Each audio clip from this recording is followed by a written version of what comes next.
प्रधानमंत्री नरेंद्र मोदी के साथ कांग्रेस नेता शशि थरूर की एक तस्वीर सोशल मीडिया पर तेजी से वायरल हो रही है।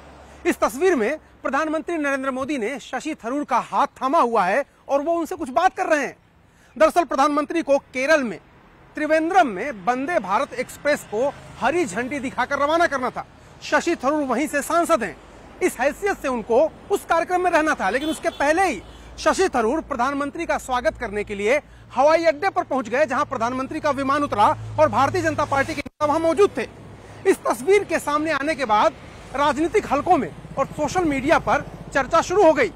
शशि थरूर पहले भी प्रधानमंत्री नरेंद्र मोदी की तारीफ करते रहे हैं।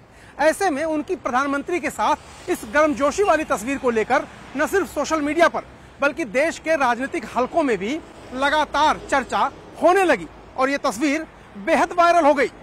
शशि थरूर ने हाल ही में कांग्रेस अध्यक्ष पद के लिए भी चुनाव लड़ा था।